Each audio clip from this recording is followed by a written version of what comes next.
Hi, I'm Barnstable County Commissioner Bill Doherty, and it's my pleasure to welcome the viewers to another edition of County Chatter.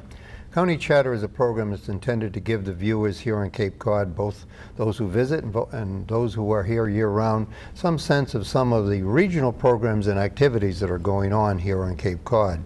Today with me is Ron Holmes. Ron is the Executive Director of NAMI of Cape and Islands. I think that's what they call it now, which is the acronym for the National Association of Mental Illness. Close. National Alliance. National Alliance. I should know that. I was on the board and also the state board, years ago for NAMI. Yeah, it was quite an experience, especially, and we can get into that, I guess, at another time. But especially since some of the board members were quite concerned about being identified as being board members, because as you know, in order NAMI has a requirement that you must have a relative that is mentally ill, and we certainly did have that, but they didn't want to be identified because their friends did not know that they had somebody that was mentally ill, and so I always took that as, why are you part of an advocacy organization to help your folks,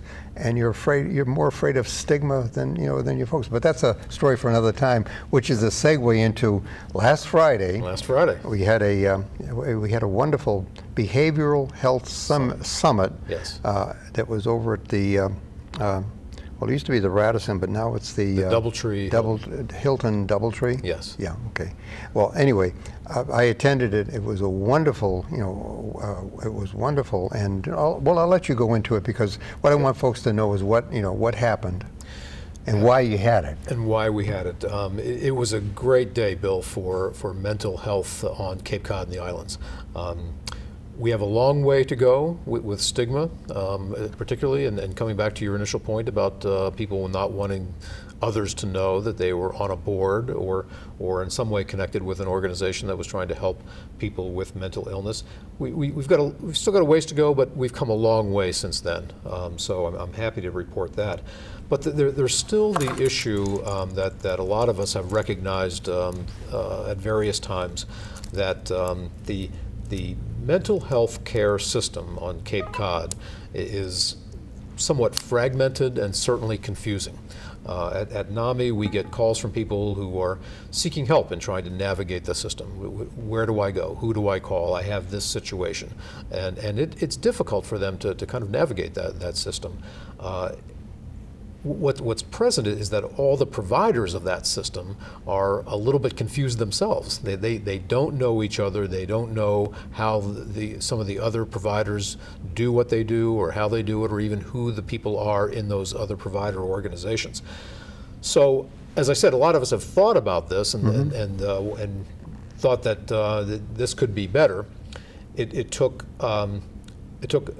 two women in the Cape Cod Hospital Emergency Center to take that a step further. They were kind of bemoaning that, as some of us have at various times, but they took it a step further. They said, what if? Well, what are those two women's names? Thank you. Diane Wolsifer, psychiatric nurse practitioner, and Liz Kelly, nurse manager for the ER. And Diane and Liz talked about this, and as I said, they kind of took it to a what if.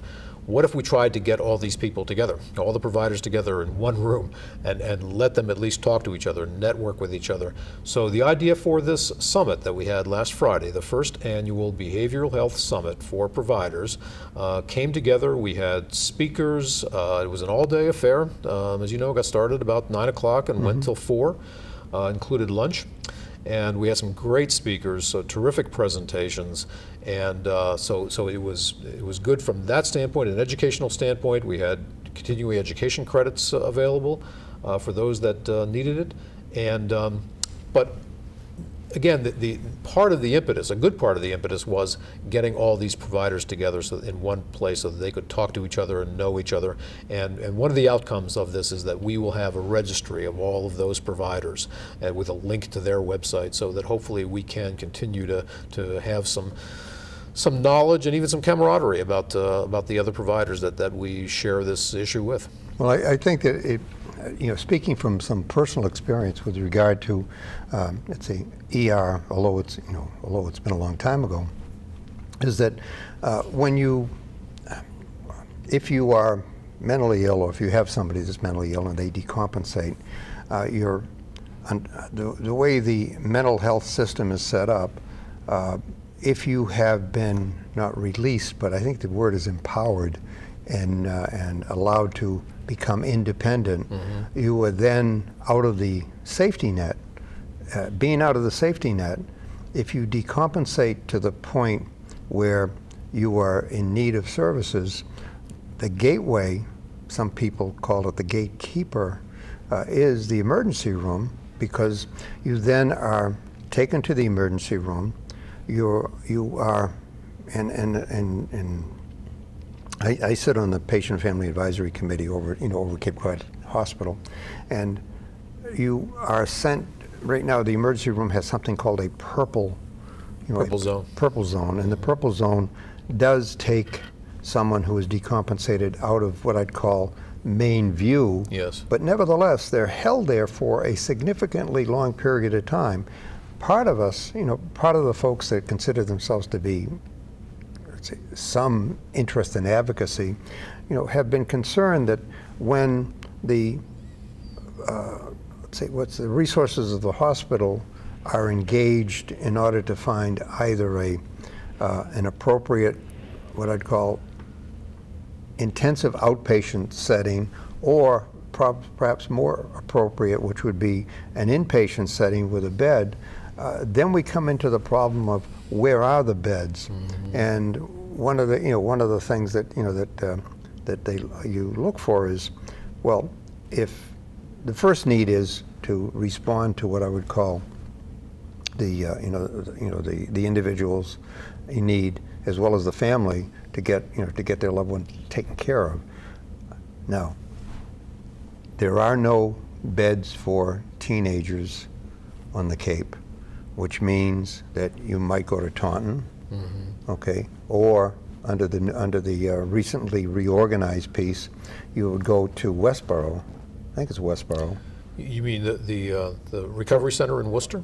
Is it in Worcester? Yes. Oh, okay. Because I thought there was one in Westboro as well that they had invested a lot of money in. No, I think you're thinking of the Worcester Recovery Center. Okay. Well, so it is exactly 100 miles from my front door to the entrance to the Mass Turnpike.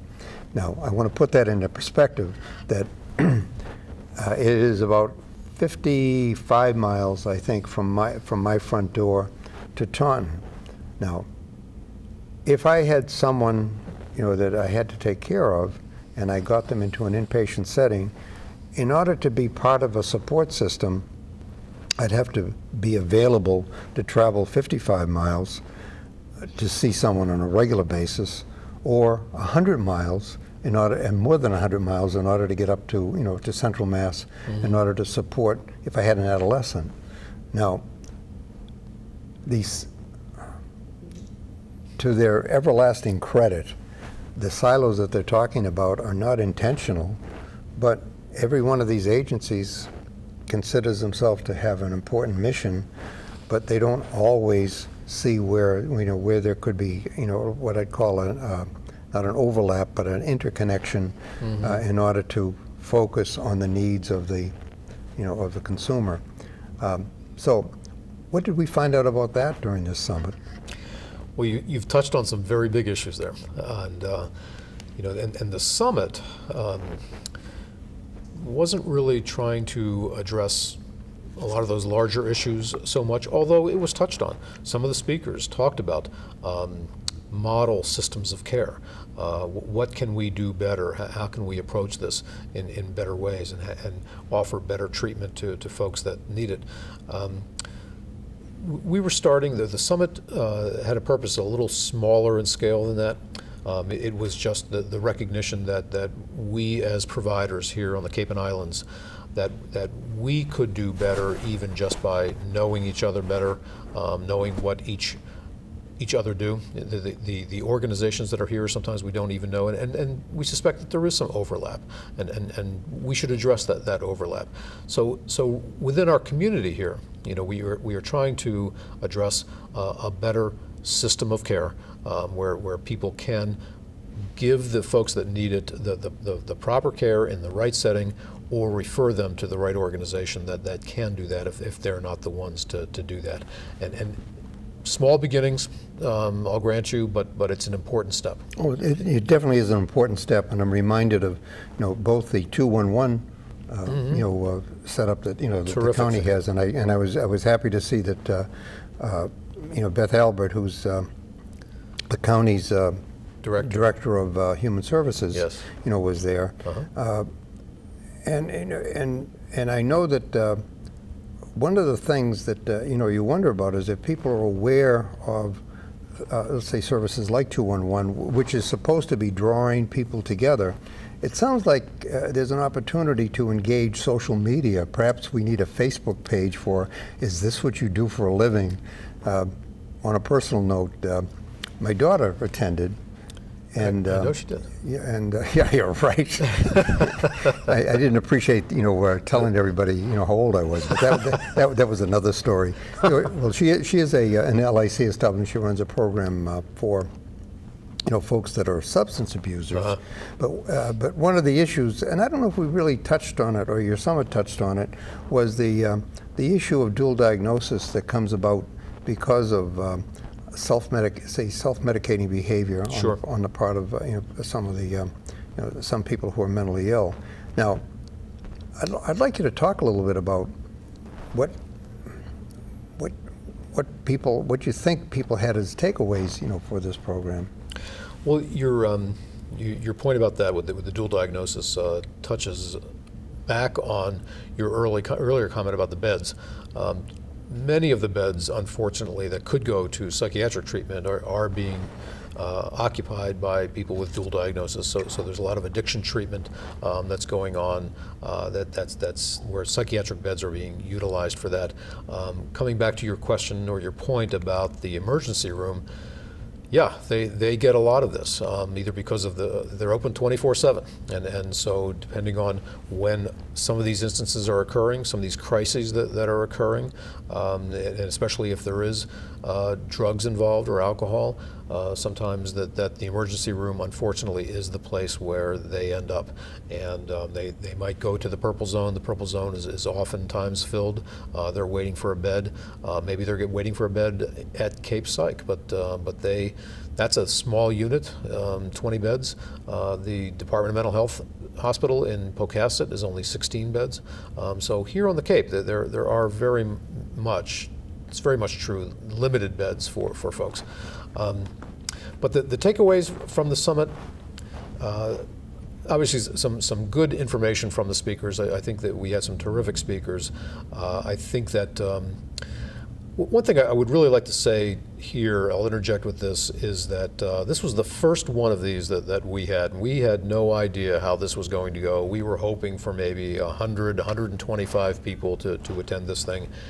It sold out at 250 participants, and it could have gone more, but that was the limit of the room the larger room we moved it to, the limit was 250, and we had to cut that off more than a week before the event.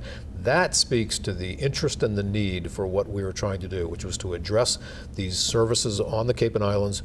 Who's doing what? Do we even know each other? And I think a big takeaway from it was that we now have a little bit of a, not that it didn't exist at all before, but we have a better, maybe a starting point for people to come together, because this steering committee that brought this summit together on Friday, the effort of this steering committee did not end on Friday. We are going to continue with more events, and we might even have other gatherings for the participants and others who were there on Friday. We want to continue this momentum that we've created, and we do think there's momentum. As many of us are out and about in our travels with what we do, we do get a sense that there is a tremendous amount of interest, and the need is certainly there. That's not a surprise to anyone. Mm-hmm. So we think that if we brought 250 people together for the first of these summits, then that's a pretty good indication that people are interested in improving the system, doing things better, and we're going to follow that up with talk about some takeaways or next steps.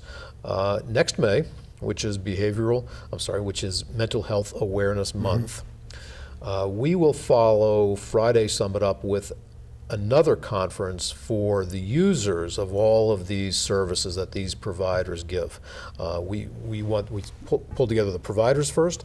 Now we're going to have a conference. There'll be lectures and workshops and exhibitor tables, and people who need these services, or you know what, just want to be better informed about mental health and what's available on the Cape and Islands. They can come to that conference and learn from all of these providers. So we're looking very much forward to doing that. Well, I think that's very exciting, especially because there is a misfortune in that the primary care guidance for someone who's mentally ill is usually the parents. And if you have a 50-year-old child, and that means let's say you're on the sunny side of 70, let's say, Yep.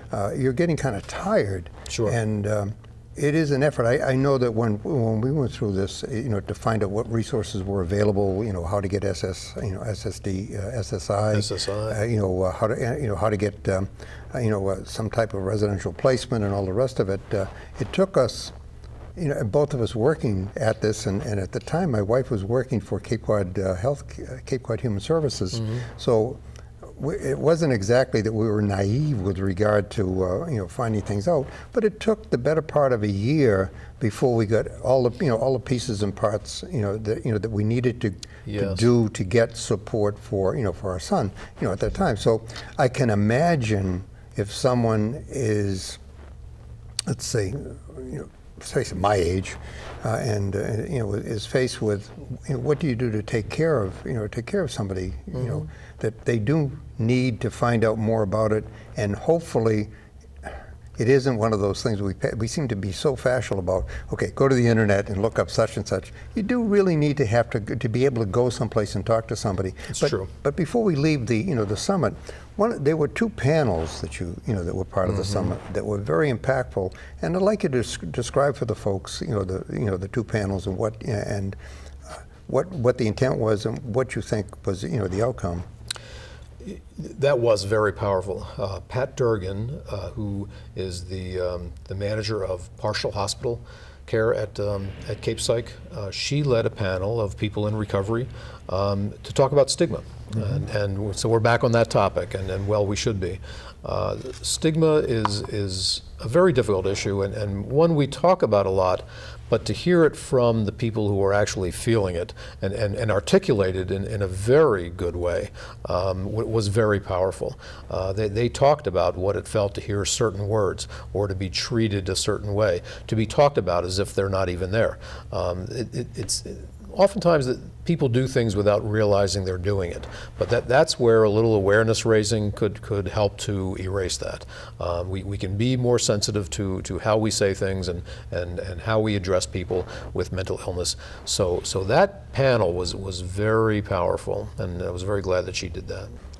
I must say that one of the principles of psychological warfare, and the Army at very little expense sent me through that course years ago, was that because you do not, let's say, have a particular problem and don't believe that that what you're saying is meant to be hurtful, you have no idea what effect it has on the people around you. It's true. But of course, as a practical matter, you should remember if you're married that that what you think and what your significant other thinks are two entirely different things. Good practice. A lot of the times, right? That old business about guys would say, why don't you want to go out tonight? Because I'm tired. Well, they mean that. Whereas, whereas your wife would say, I don't want to go out tonight because I'm tired. It might mean a whole bunch of other things. Yeah. And I guess you have to respect the fact that your understanding of something usually begins with learning how to keep your ears open and your mouth shut.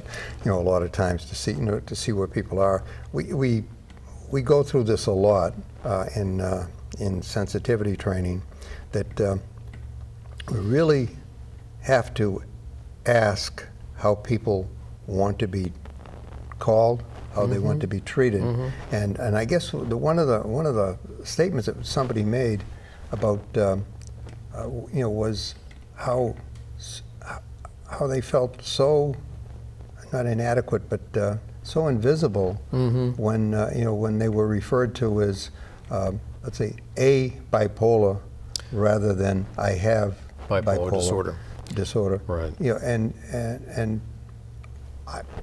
I must confess that I didn't realize the difference, and although I'd like to think that I'm well schooled in syntax and and grammar, that one is impersonal.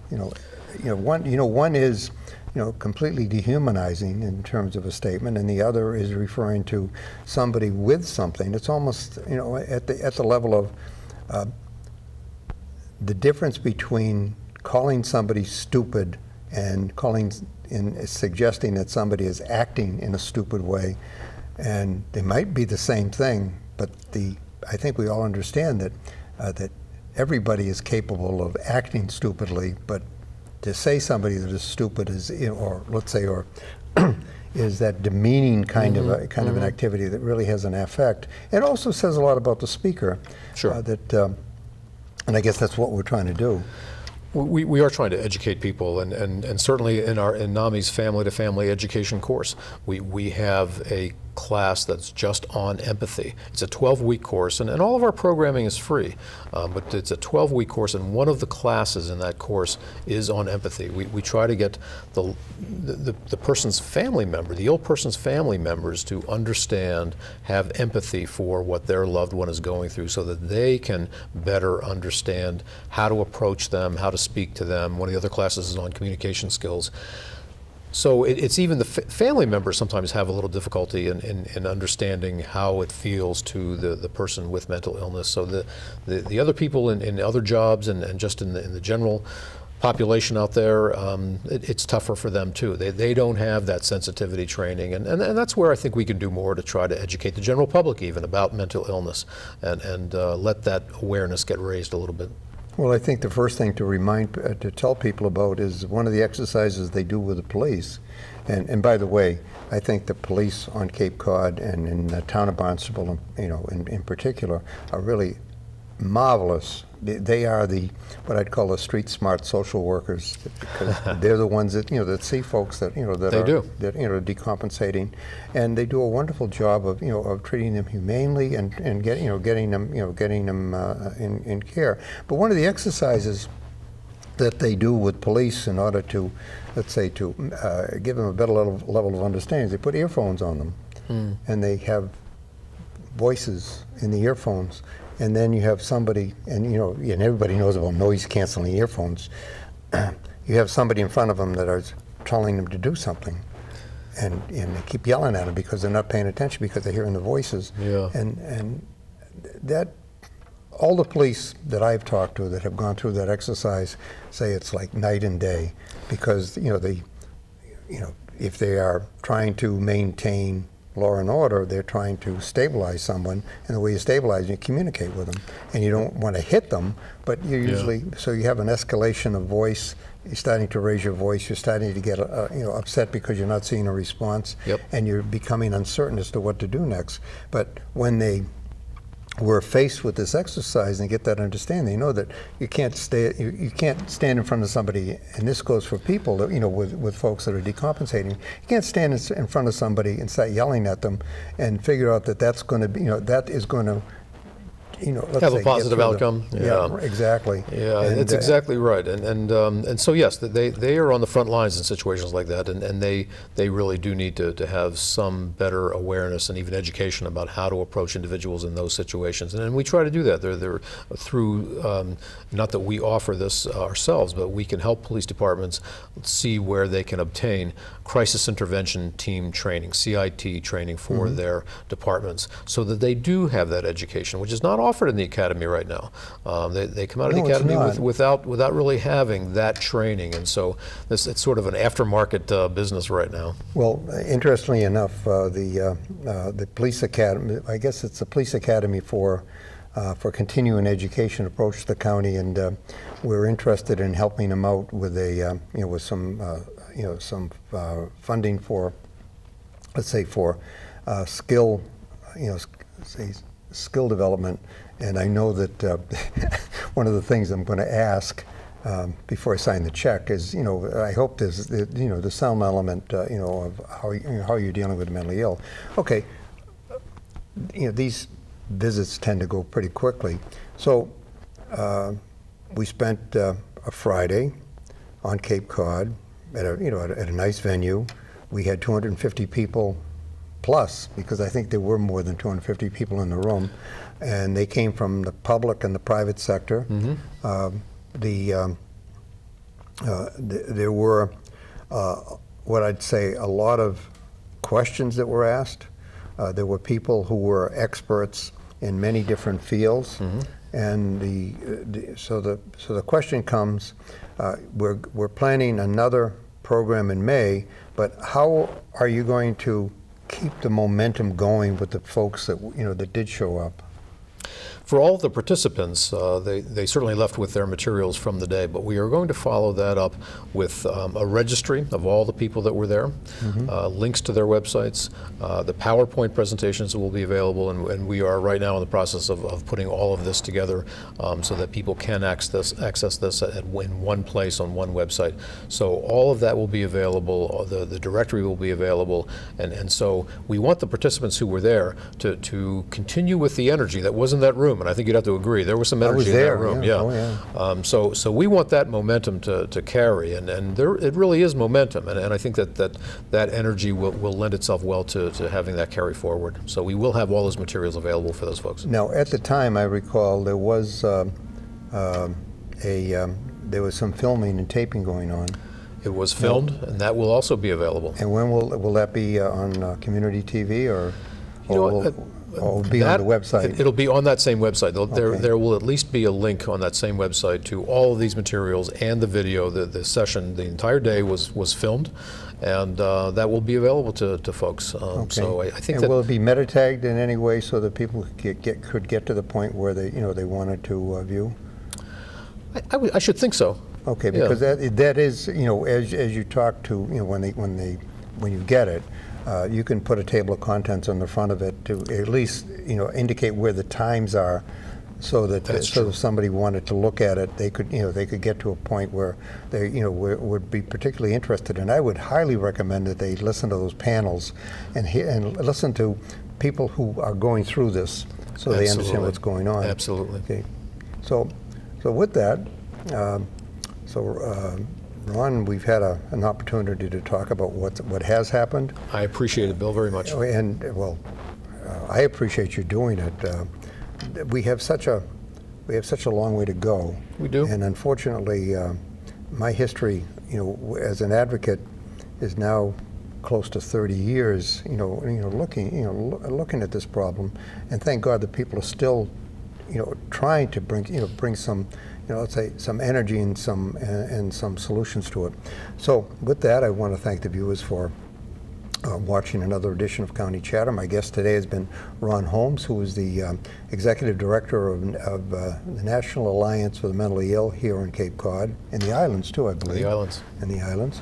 And that if you're interested in finding out more about about local NAMI, it's right there in the book, or you could just Google Ron Holmes NAMI, and his phone number will come up, because that's where I found it today.